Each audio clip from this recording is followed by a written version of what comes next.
Et donc vous pouvez ouvrir vos Bibles dans l'évangile de Jean, chapitre 10.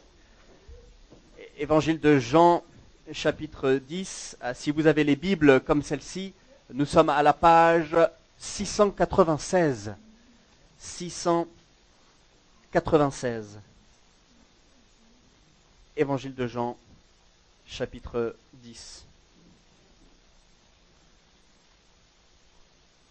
Avant que nous lisions le texte, j'ai un collègue qui, il y a quelques années, faisait un culte de baptême, et grande église aux États-Unis. Et alors que la diffusion en ligne allait commencer, avec plusieurs dizaines ou centaines de personnes sur les réseaux à regarder ce culte en ligne, l'assemblée était pleine, tout le monde était là pour se réjouir de plusieurs baptêmes.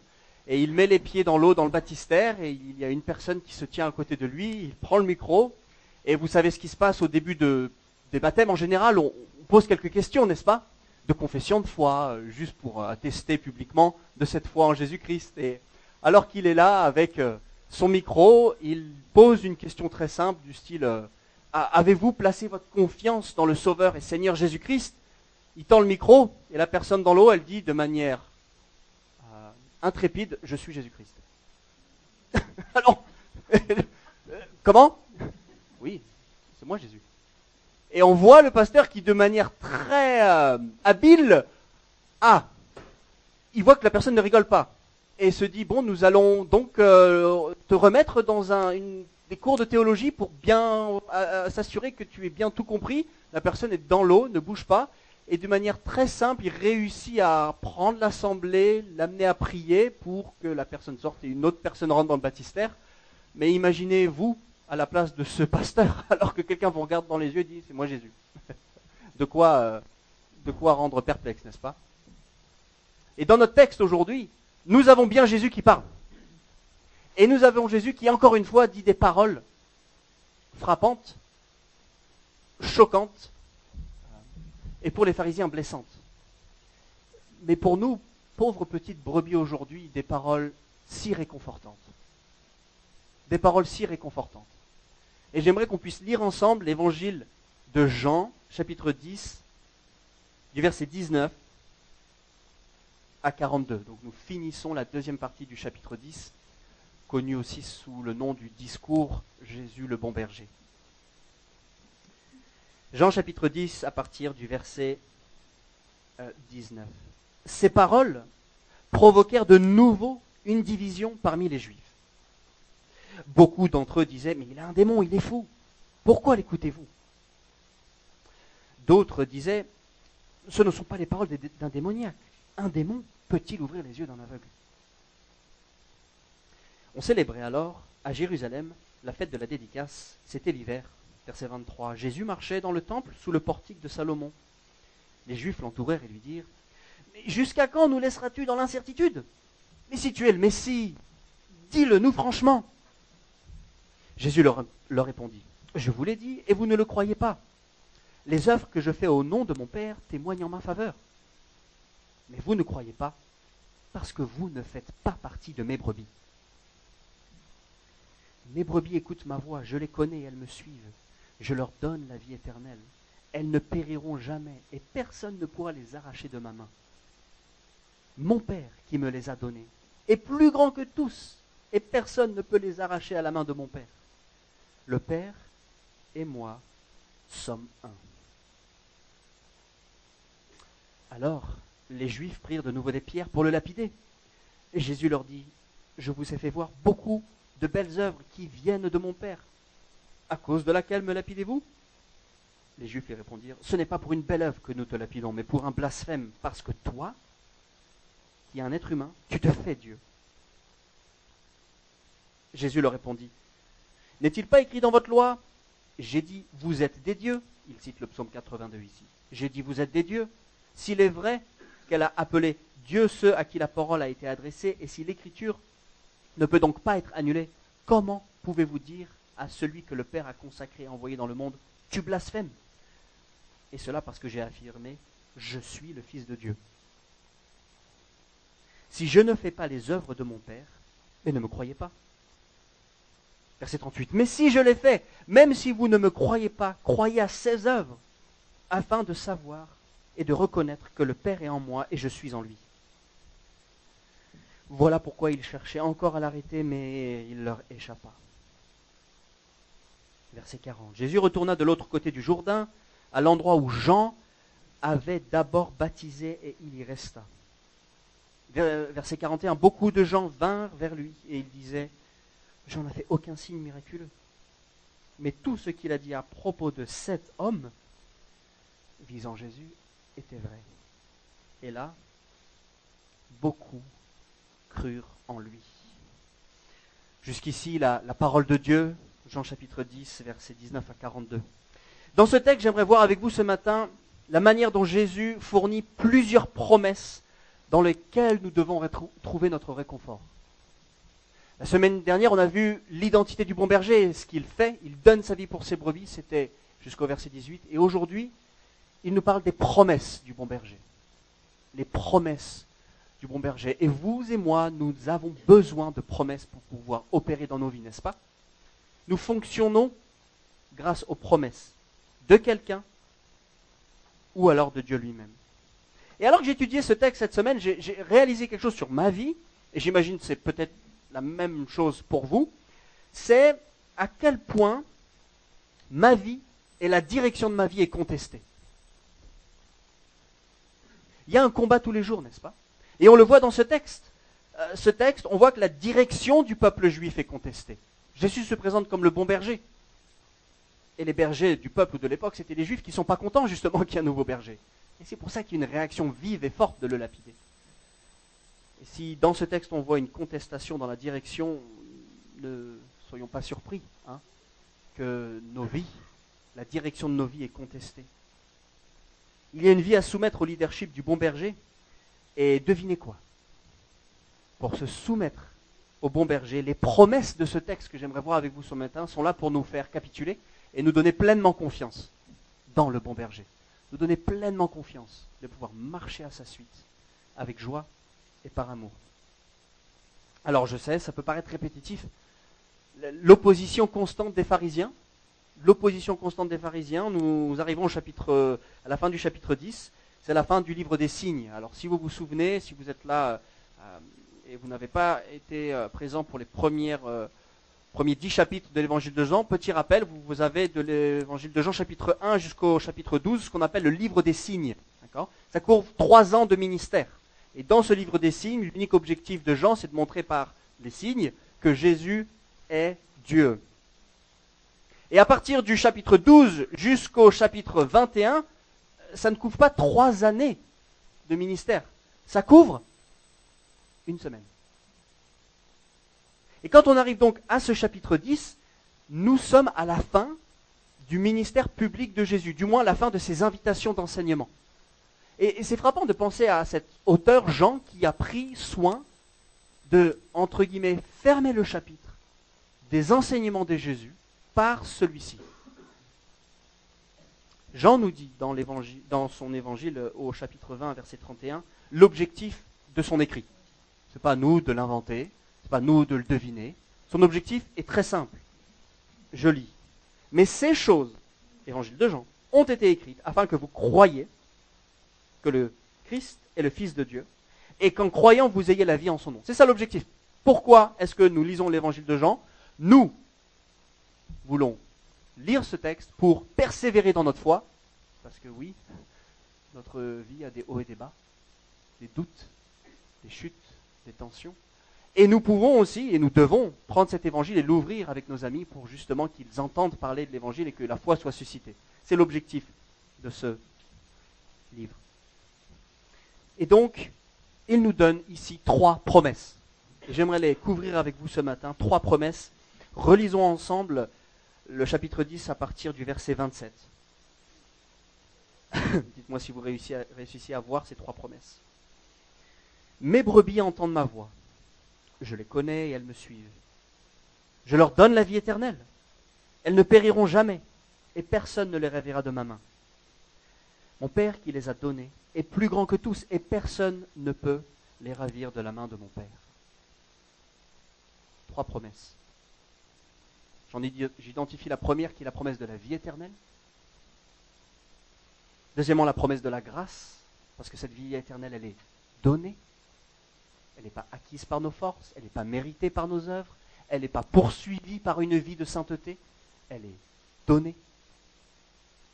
Et troisièmement, la promesse de la sécurité. La vie éternelle, la grâce et la sécurité. Alors, première promesse, la vie éternelle. Chaque jour, nous devons nous appuyer sur celle-ci. Les matins en nous levant, en passant les portes de notre maison pour aller au travail, en rentrant dans notre voiture, en mettant nos enfants au lit si nous en avons, en priant pour nos petits-enfants, en priant pour nos futurs petits-enfants, en priant pour notre futur époux ou épouse. Il nous donne quoi? La vie éternelle. Il nous donne la vie éternelle. Alors je vais vous montrer en moins de 10 secondes, par une production digne des plus grands films de Hollywood, quelle fut notre tentative de s'octroyer la vie éternelle. Est-ce que vous êtes prêts? Voici la tentative humaine relatée de s'octroyer la vie éternelle.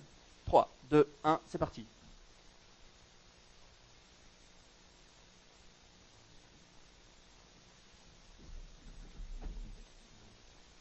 Voilà, terminé. The end. Voilà comment nous avons essayé de prendre cette vie éternelle, chers amis. C'est comme ça qu'on a essayé. Catastrophique, laborieux. Nous avons voulu, par nos ancêtres Adam et Ève, devenir notre propre chef, en prenant le fruit de l'arbre défendu dans le jardin d'Éden. Alors je l'explique, si vous n'aviez pas compris, c'était Adam et Ève qui prennent le fruit. Si vous connaissez des cours de théâtre, je suis preneur. Hein. Mais nous avons cru en l'indépendance, chers amis. Et nous y croyons tous les jours. Le mensonge du diable, et cela nous a perdus. Et pour comprendre ce que Jésus dit au verset 28, il nous donne la vie éternelle, nous devons remonter quelques versets plus tôt au verset 19. Il y eut de nouveau, à cause de ces paroles, division parmi les Juifs. Ces paroles. Quelles sont ces paroles au verset 19? C'est le discours de Jésus qui dit « Je suis le bon berger ». Ce discours, comme nous l'avons vu la semaine dernière, est une réponse au miracle du chapitre 9. Ce chapitre 9, c'est la lumière du monde qui vient dans le monde de ténèbres, et pour illustrer cela, Jésus guérit un aveugle, qui est spirituellement et physiquement dans les ténèbres. Et la signification du bon berger, elle est forte pour les lecteurs et les auditeurs. Pour nous, bon berger, ça peut être peut-être un arrière-grand-oncle, ou quelqu'un en Haute-Loire qu'on connaît par alliance, mais pour l'époque, être berger ou bon berger, ça fait écho au psaume 23, à David, le leader d'Israël qui avait un cœur d'après le cœur de Dieu. Le bon berger fait référence à Dieu lui-même, en fait. Et c'est pour ça que les pharisiens, ça ne leur plaît pas. Quand Jésus dit « Je suis le bon berger, je vais donner ma vie pour mes brebis », mais c'est pas possible qu'un homme dise ça. Et le berger, à l'époque, avait aussi une autre identité. Les bergers d'Israël dans l'Ancien Testament, c'était les rois. Le leadership d'Israël était un berger sur terre qui représentait Dieu. Et donc Jésus vient également non seulement dire « Je suis Dieu », mais il vient se mettre en confrontation directe avec les bergers d'Israël, les pharisiens. Et cette confrontation, si vous nous suivez, ça dure depuis le chapitre 5. À chaque fois qu'il fait un petit mouvement, ça heurte les pharisiens. Il en refait un autre, ça blesse les pharisiens. Et c'est pour cela que ces paroles, verset 19, causent la division. Encore une fois. Et donc, du verset 20 au verset 24, nous avons plusieurs choses qui se passent. Il y a un débat, c'est un démoniaque. Mais non, c'est pas possible parce qu'il a ouvert les yeux d'un aveugle. Verset 22, lisez avec moi. On célébrait alors à Jérusalem la fête de la dédicace, c'était l'hiver. Jésus marchait dans le temple, sous le portique de Salomon. Les Juifs l'entourèrent et dirent « Jusqu'à quand nous laisseras-tu dans l'incertitude? Si tu es le Messie, dis-le-nous franchement. » Quelques petits points de contexte. Entre le verset 21 et 22, il y a 2 mois d'intervalle. On a l'impression que c'est de manière lissée, qu'il passe du verset 21 au verset 22 rapidement, mais en fait, il y a 2 mois d'intervalle. Le verset 22 relate des événements qui se passent à la fête de la dédicace. La fête de la dédicace. Alors qu'au chapitre 8 et 9, nous sommes en octobre. La dédicace, c'est en décembre.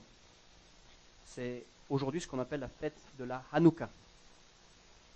Alors si vous n'êtes pas familier avec la fête de la Hanouka, je l'étais peu il y a encore quelques jours et quelques semaines.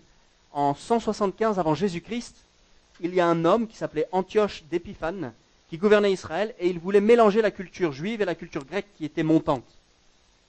Alors qu'est-ce qu'il a fait? Il a désacralisé le temple, il a forcé les prêtres à manger du porc, il a désigné les chambres du temple comme des lieux de prostitution, et l'autel qui servait à offrir des sacrifices à Yahweh est devenu un autel qui offrait des sacrifices à Zeus. Donc, grand combat culturel et spirituel en 175 avant Jésus-Christ, et c'est là où il y a la révolte des Maccabées. Et la révolte des Maccabées, c'est quoi? C'est tout simplement un groupe qui a réussi à renverser cette désacralisation du temple et la resacraliser, et il reconsacre le temple autour des années 168 avant Jésus-Christ. Et depuis 168 avant Jésus-Christ, les Juifs célèbrent tout le mois de décembre ce moment où le temple a été repris, reconsacré. Et donc quand Jésus se balade au chapitre 10, verset 22, là, sous le temple, sous le portique de Salomon, c'est le moment où plein de Juifs viennent célébrer que le temple a été reconsacré suite à cette tentative de coup d'état spirituel, de tout désacraliser, de mélanger la culture juive et hébraïque. Et donc les Juifs l'entourèrent, alors que Jésus se balade, au verset 25, et lui disent « Et jusqu'à quand nous tiendras-tu en suspense? Si tu es le Christ, dis-le nous franchement. » Alors, est-ce que Jésus était incompris, à votre avis? Est-ce que Jésus est flou dans ce qu'il dit depuis le chapitre 5? Est-ce que Jésus prend cette question comme une question honnête? Jésus est exceptionnel dans la manière dont il répond aux questions. On avait vu qu'on lui pose plus de 300 questions. Non, on lui pose 180 questions dans les évangiles. Lui, il en pose plus de 300. Et vous savez à combien est-ce qu'il répond directement? 5. Les autres questions au niveau de la réponse, qu'est-ce qu'il fait? Il bricole pour justement enseigner quelque chose. Alors il bricole, c'est pas péjoratif, hein. Il sait très bien ce qu'il fait. Et là, qu'est-ce qu'il fait? Il ne répond pas tout à fait à leurs questions. Il dit, je vous l'ai dit, vous ne le croyez pas. Les œuvres que je fais au nom de mon Père rendent témoignage de moi. Je trouve rassurant que les ennemis de Jésus savaient très bien quelle était son identité. Il était très bien compris, n'est-ce pas? Il dit, je suis Dieu. Et justement, à partir du chapitre 5, les Juifs cherchent à le faire mourir. C'est rassurant que la divinité de Christ n'est pas quelque chose que nous avons créé ou l'histoire de l'Église a créé. Elle était reconnue par ses ennemis même. Et vu qu'il affirme sa divinité, ça gêne. Et alors qu'il parle de sa divinité, il donne une conséquence, c'est qu'il dit « Je donne la vie éternelle ». La vie éternelle. Pensez à cela quelques secondes. La vie éternelle, tu n'en sors pas. Tu n'en sortiras jamais. Elle dure pour toujours. Il n'y a pas de fin. Et le texte nous le met en valeur avec une phrase affirmative et une phrase négative. Vivre pour toujours, phrase affirmative, ne périront jamais. Vivre pour toujours, ne périront jamais. Alors la vie éternelle peut paraître abstraite dans mon cœur, dans votre cœur, dans nos vies. La vie éternelle, c'est cet état d'accomplissement personnel parfait. La vie éternelle, c'est la satisfaction complète, la paix, la joie, l'absence d'angoisse ou d'anxiété, l'absence d'insécurité. Qui n'a pas envie de ça, n'est-ce pas? De vivre cette vie éternelle. C'est comme ce moment de votre vie que vous avez peut-être vécu de joie complète et vous savez très bien, alors que vous êtes dans le pic de cette joie, vous dites ça va s'arrêter. Ça va s'effilocher et je vais repartir dans un temps peut-être plus triste. Et bien cette joie, elle est possible pour toujours en Christ. Il y a une confession de foi de l'article de Westminster dans les années 1700 qui résume bien que la vie éternelle commence aujourd'hui. Ce n'est pas quelque chose qui va arriver au moment où nous passons, où nous faisons le grand passage, comme on l'appelle. C'est pas comme ça, hein. Si vous êtes là aujourd'hui, c'est que vous vous entraînez avec moi à vivre cette vie éternelle. Et qu'on recharge les batteries ensemble pour aller dans cette semaine où, tenez-vous bien, environ 98% des gens qu'on va rencontrer sont contre les valeurs du royaume de Dieu. 98% des gens que je rencontre sont contre les valeurs du royaume de Dieu. Des personnes à gagner. Hein. Donc forcément qu'on a besoin de recharger les batteries ensemble et d'aller dans ce monde pour aller vivre à la lumière de Christ. Donc nous vivons la vie éternelle dès aujourd'hui, et voici quel est l'article de cette confession de foi qui pose une question et il y a une réponse. Quelle est la fin principale et la plus élevée de l'homme? Quelle est la fin principale et la plus élevée de l'homme? La fin principale, réponse, et la plus élevée de l'homme est de glorifier Dieu et de trouver pleinement sa joie en lui à jamais. L'entraînement commence aujourd'hui pour nous. La vie éternelle est de glorifier Dieu et de trouver sa joie en lui à jamais. Alors nous nous entraînons pour le paradis à la vie éternelle. Et trois exemples pour clôturer cette première promesse. La communauté, comme je l'ai dit. Regardez autour de vous ce matin. Vous voyez des frères et des sœurs dans le même bateau. Tenons ensemble. Vivons les valeurs du royaume. Aimons-nous les uns les autres. Supportons-nous les uns les autres avec amour. Prions les uns pour les autres. La communauté. S'il y a un berger, c'est qu'il y a des brebis. La brebis seule, elle est vulnérable. La brebis en troupeau, elle est rassurée. Deuxièmement, la vie éternelle. Ton identité. Sur quoi repose ton assurance?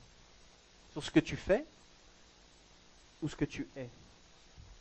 Si ce que tu fais te définit, devine quoi? L'absence d'action te met dans une crise d'identité. Notre but est d'être dans la joie et dans le bonheur en Christ.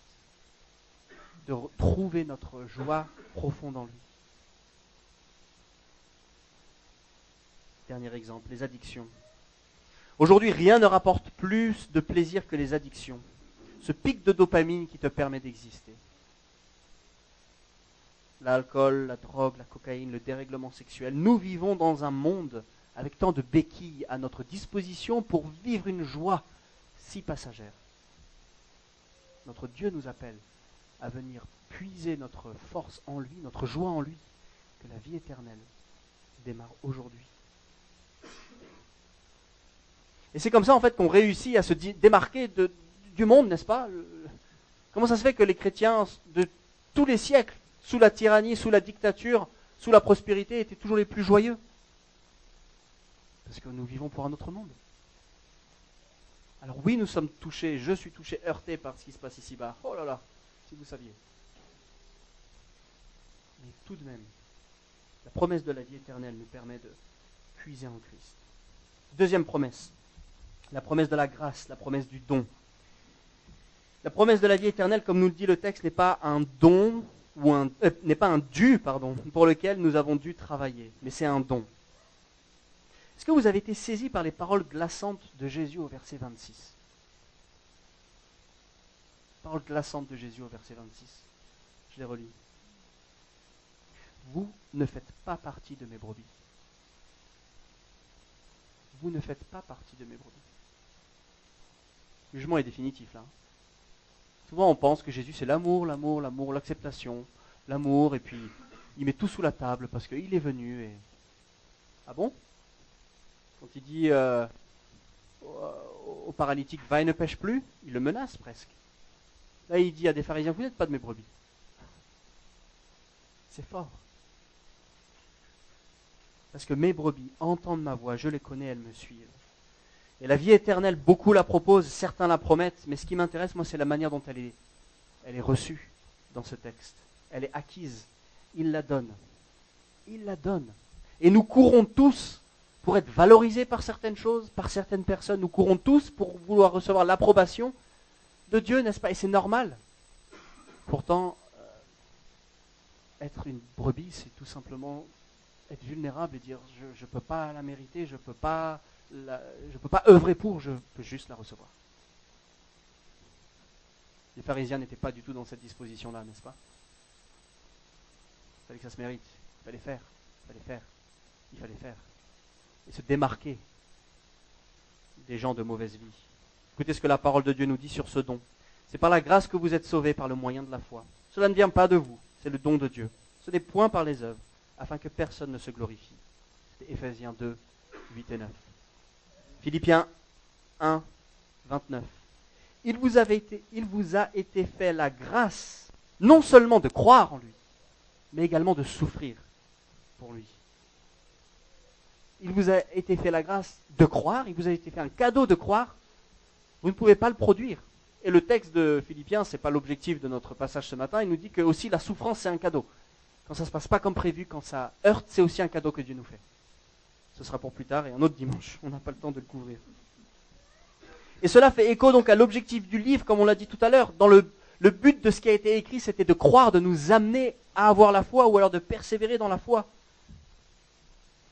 Et c'est notre mission ici à la terrasse, en tant qu'Église et communauté.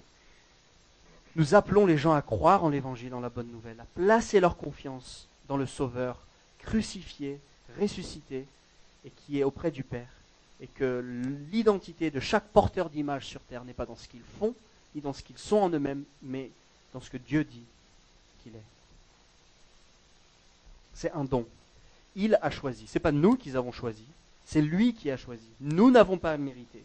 Notre salut, ton salut, repose dans la décision du Père. Je répète cela. Notre salut et ton salut repose dans la décision du Père avant la fondation du monde. Et notre ordre que nous avons, c'est de croire, de nous repentir, de nous détourner, de plaider la grâce de Dieu. Et comment nous le faisons? La foi vient de ce que l'on entend vient de la parole de Dieu. Mettez-vous à la place du peuple qui, alors que Jésus commence son ministère terrestre, pendant 400 ans, il n'y a eu aucun call, c'est le mot hébreu pour dire voix, il n'y a eu aucune voix de Dieu, un silence. C'est la page blanche que vous avez entre Malachie et Matthieu. 400 ans. Et là, Dieu en personne vient et il dit, mes brebis entendent ma voix et elles me suivent. La voix de Dieu est présente. La voix de Dieu est présente. Mes brebis entendent ma voix, je les connais, elles me suivent. Alors la voix de Dieu, la parole de Dieu sont souvent interchangeables. Écoutons ce que Hébreux 4, 7 nous dit. Aujourd'hui, si vous entendez sa voix, n'endurcissez pas vos cœurs. Quel personnage historique, petite question ce matin, quel personnage historique dans l'Ancien Testament est connu pour avoir endurci son cœur de manière répétitive? Pharaon. Les miracles ont-ils marché? Non. La grâce? Non. La patience? Non. La mort de son fils? Même pas. Il a laissé partir, mais après il a poursuivi. Il a poursuivi le peuple d'Israël. C'est ma lecture en ce moment, l'Exode, et j'ai été marqué de voir comment Dieu à la fois endurcit le cœur de Pharaon et que Pharaon endurcit son cœur lui-même. Mais le cœur endurci a pour racine la fierté qui se croit hors de tout reproche. Qu'est-ce que la résistance des pharisiens indique-t-elle dans ce passage de Jean? Les pharisiens ne se reconnaissent pas comme des brebis. Moi, je n'ai pas besoin, en fait. C'est bon, moi, je suis mieux que... C'est moi qui suis en chair, n'est-ce pas, ce matin? J'ai pas besoin... C'est comme ça que les pharisiens se voyaient. Ils sont trop fiers, trop haute opinion d'eux-mêmes. Et notre fierté, n'est-ce pas, elle n'aime pas le don. Besoin de mériter, besoin de contribuer.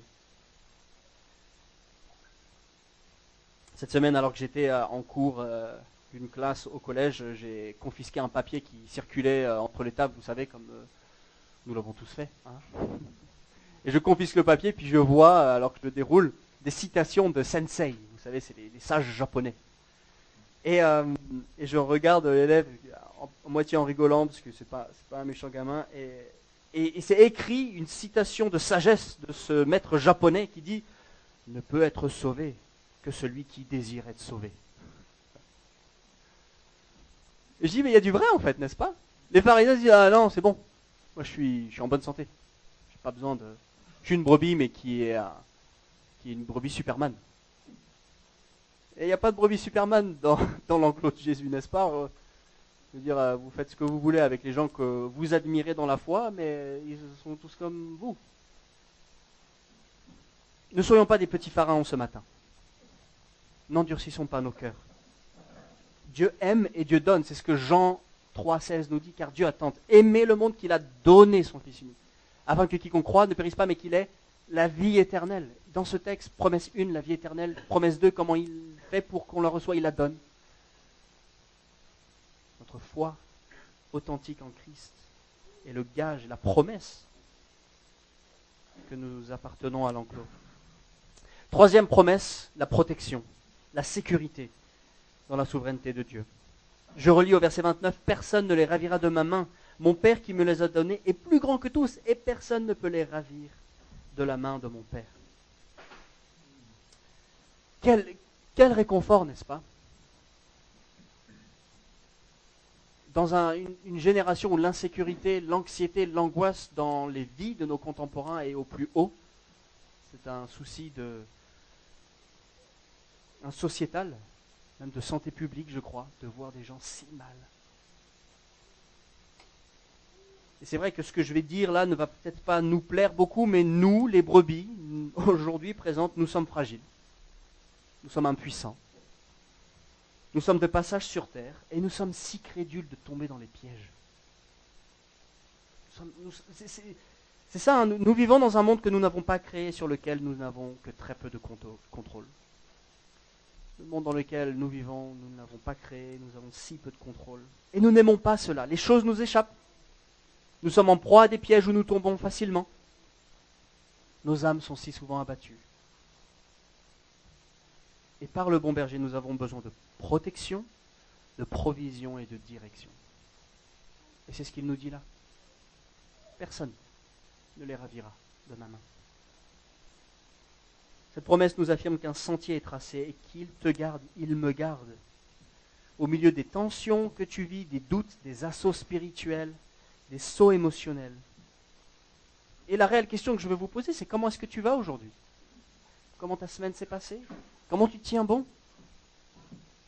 Parce que c'est dur d'être dans ce monde. Nous allons à l'église, nous aimons être en présence des gens, nous sourions avec une réelle authenticité, mais souvent au fond de nous-mêmes, on est seul et désespéré. Et qu'est-ce que la présence d'un berger implique-t-elle? Elle implique qu'il y a une réelle intimité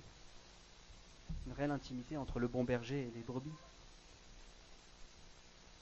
Le Seigneur, il le sait, et il te promet qu'il va te protéger, et personne ne va te ravir de sa main, pas ton péché, pas tes doutes, pas le moment où tu boites. Tu es dans l'enclos, tu as la vie éternelle, elle est donnée, et tu lui appartiens.